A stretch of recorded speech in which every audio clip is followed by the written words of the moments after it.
In this video, we're going to talk about how to use the position analysis equations to calculate theta 3 and theta 4, and then how to use Solidworks to confirm those angles, and then how to use this PMKS software to set up the 4-bar and create a coupler path for a point on a joint. So the first thing we're going to do is, let's see, under position analysis here, right, you have this sample MathCAD file, position analysis MathCAD demo. So if you open that up,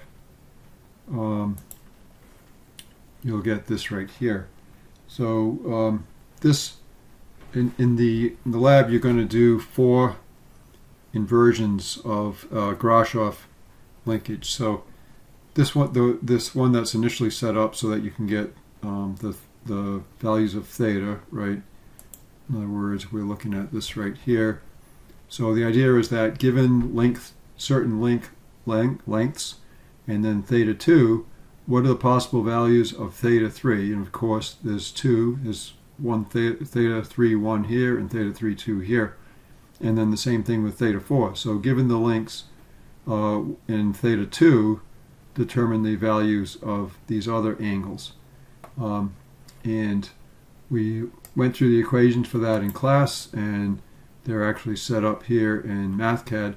So all you have to do is put in the lengths of the links and the angle. And you were going to do one case that was non-Grashof and then 4 inversions of a Grashof. So why don't we do this for a Grashof as an example. I mean, your lengths will be different than what I'm going to do here, but the ideas will be the same. So right now, the longest plus the shortest, 3.5 plus 2, that's 5.5. Some of the other 2 is 2 and 3, that's 5. So this is set right now as non-Grashof, right? So maybe we'll do something instead. We'll make this 3 and 4. Whoops.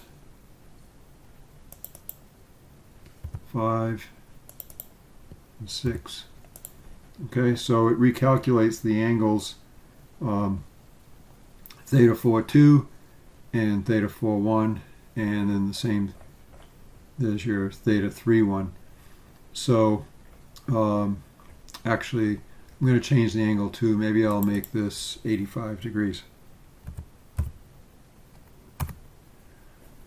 Okay, so now it's going to calculate it for a theta 2 of 85 degrees, and 3, 4, 5, and 6 as our length. So that's it. I mean, the spreadsheet, you can make all these calculations by hand if you want to. It's a lot easier if you just use MathCAD. So yeah, so here's our results for theta 4 1 and theta 3 1 are given. All right, so now we're going to want to use Solidworks to set up this 4-bar linkage and use it to validate the angles. And of course, you might be thinking, why don't we just use Solidworks in the first place instead of using these crazy equations? Well, the graphical solution is nice and quick and really easy to understand, but the nice thing is about having the equations is now you can take you can integrate and differentiate, things like that. And of course, if you take the derivative of position with respect to time, then you get velocity. If you take the derivative of velocity with respect to time, you get acceleration. So you can't do that with just a simple graph for position. So anyways, what I might do here is I'm going to be showing you a little bit more about some useful ways to use blocks in Solidworks. So I think first what I'm going to do is just turn on a grid.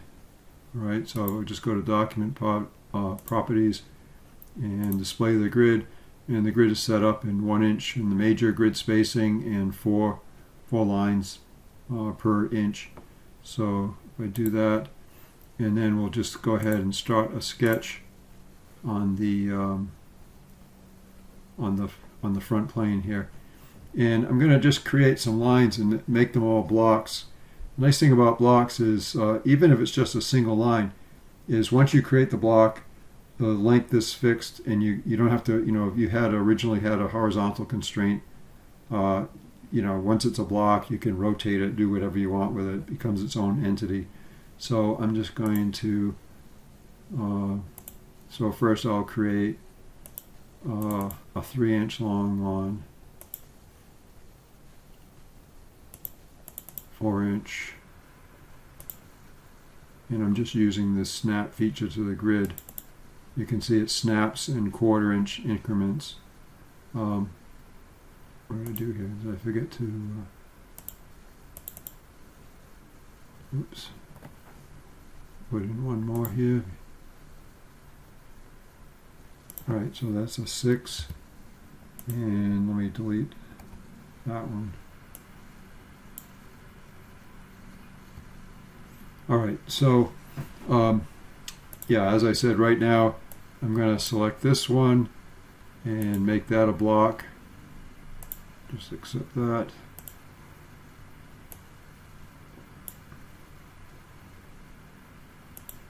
Right, and I'll make this a block. Right, and so on.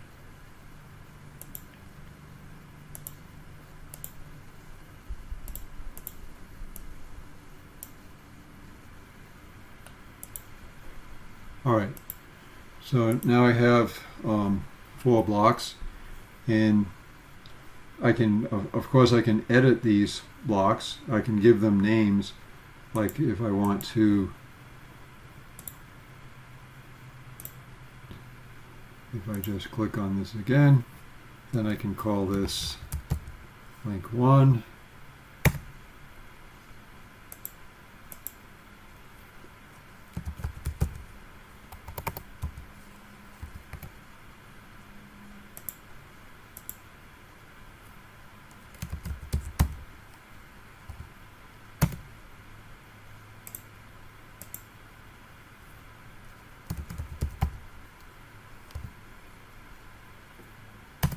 Okay, so I don't have to give them names, but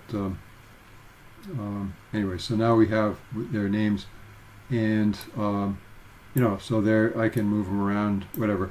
So I'll make this first link, I'll snap it to the origin there. So now I've got that, and then maybe the second one, grab that one. Oh, I know what I want to do is turn off the grid here.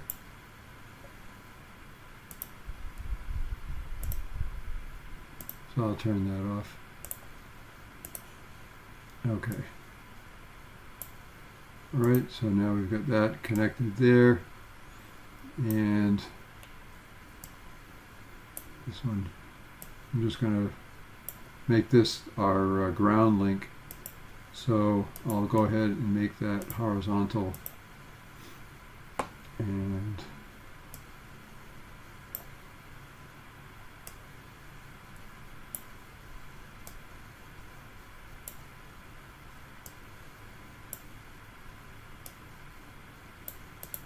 alright, so now we have our linkage, and you can see this is actually a class 3.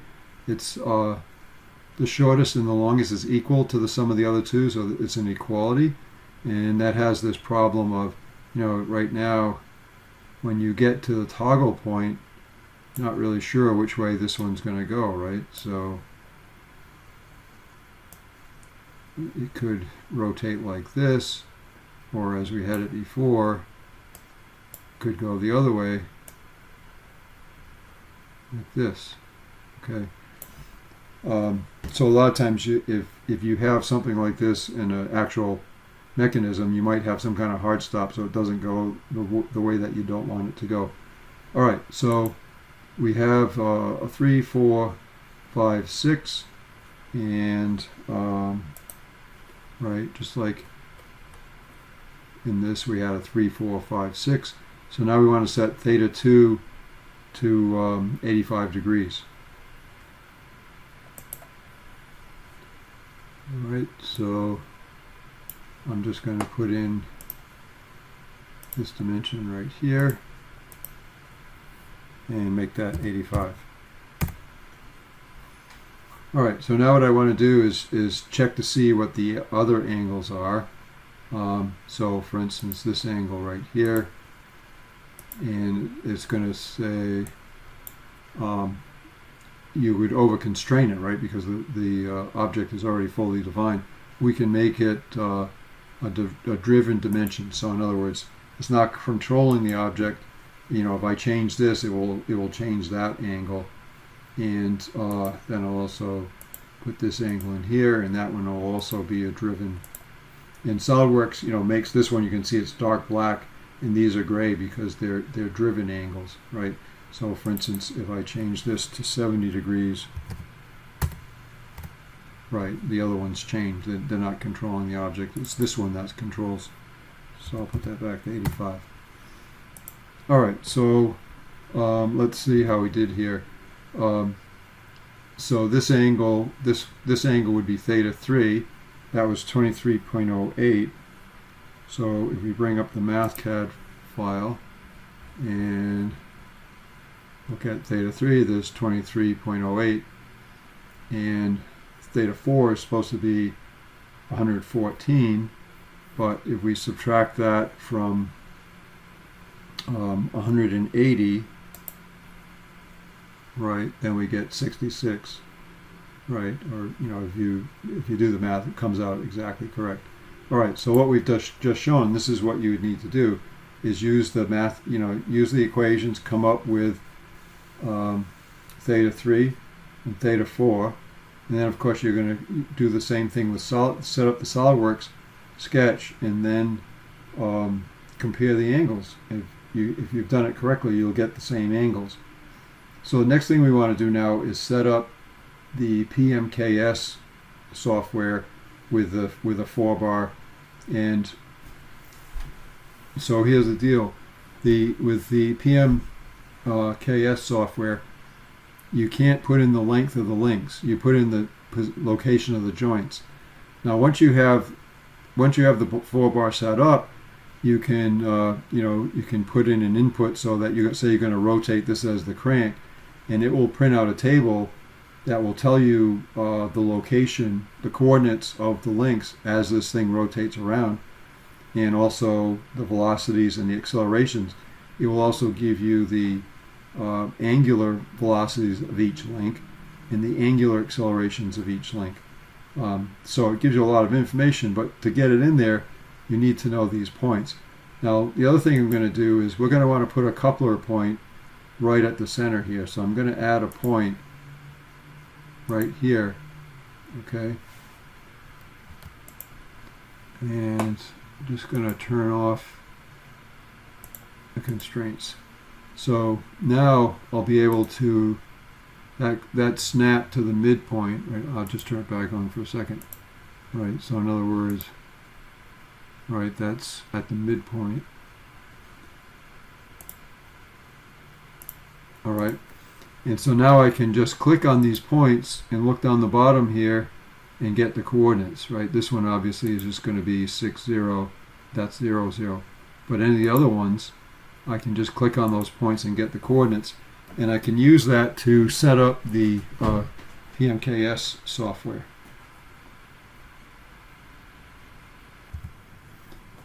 All right, so to use the PMKS software, you need to use Chrome, right? So I usually use Firefox, but I have to switch to Chrome, and I just already created a bookmark. But you can see if you just type in pmksplus.mech.website, then you'll get this website version of this software, and it's under development right now, so they're still working on improving it. But to learn how to use it, like, you can go to Help and click on About, and it gives you some information there. And what you can do then is on the Help, on this link right here, it has a series of videos, very brief videos, that show you how to do different operations. So I'm going to show you what you need to do actually for this lab. It would be pretty easy, but then as we use it more and more, you'll learn more about the other things that it can do. So also, if you click on help, for these different things like the toolbar, the table help, it explains what you can do with the table, right? Animation help explains different things about using the animation tool. Okay, so this is all pretty good. And then templates, you can bring in a standard 4-bar or standard, slider crank. So you can look at that later. So I'm just going to show you how to set up the basically this Solidworks linkage right here. Okay, so what we're going to do is, right, so that 0.2, the X is 0.261, the Y is 2.989.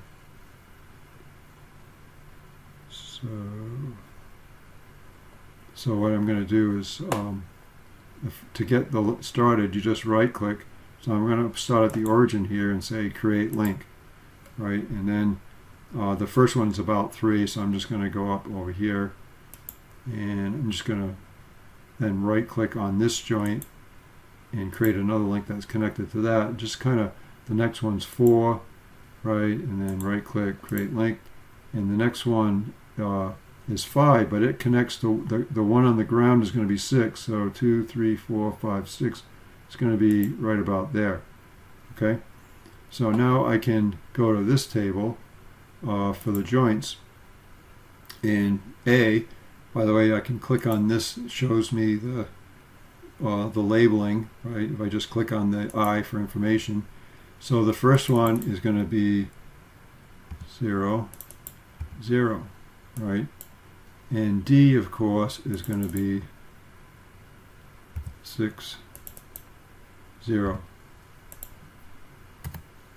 Okay, and so now I have to go back and get this coordinate right here, right? 0.261 and 2.989, so on, and then I'll get the coordinates here. Right here, here's the coordinates for this joint. So I'm going to put those in. I'm going to pause the video just a minute, so but you'll get the idea. So, all right. So I have the coordinates in for the 4-bar, but I still want to put in the coupler point where we're going to get the path. So to do that, these are called bar links. A bar link in PMKS can only have 2 joints, and I can't put a third joint on it. So what I can do though is right click on this and select edit shape, and so here's the bar link with the 2 joints. It can only have 2 joints, but I can click on this. Actually, it doesn't look any different, right? But and then select save. So now this is I can add links to this. So if I'm going to right click and say create link, and then just create another linkage here. And then all I'm going to do is right click and delete the link, and then also delete this joint because I don't need the joint. And now this joint is on the object, is on this link. So now what I can do is just go back to SolidWorks and click on this point, and you can see it's 2.101.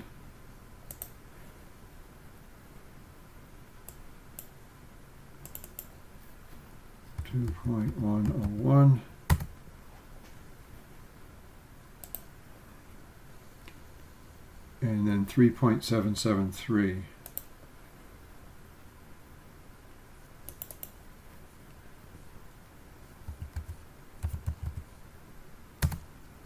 Okay, so now we have this all set up, and we're ready to do to run the simulation.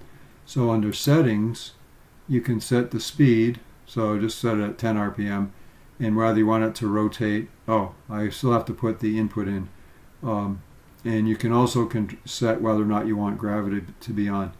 So later we'll learn how to put in the actual, where the center of mass is, mass moments of inertia, because this can do dynamic analysis as well as static analysis.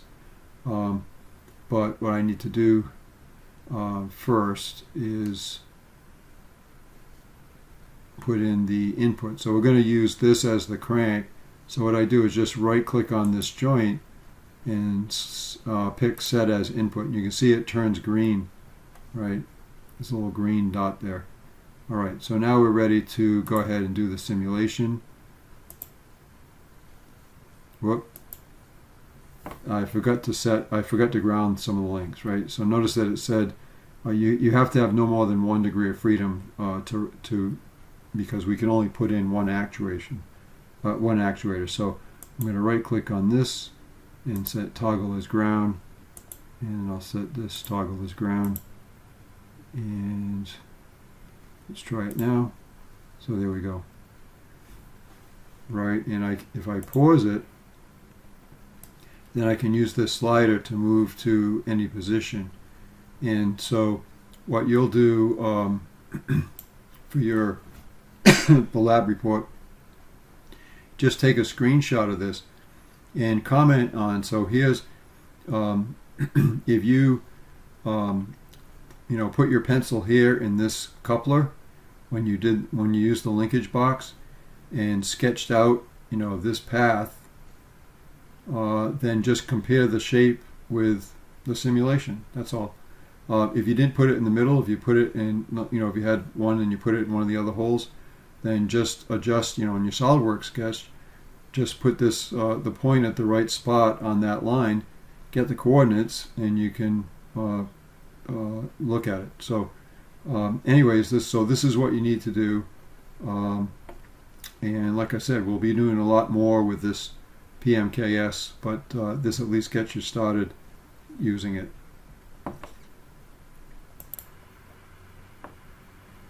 Actually, I'm just going to point out one more thing quickly. So I hit the stop button, got out of the animation. So one thing that's neat about this is you can grab the joints and see, like right there, it's still Grashof, right? You can get all the way around.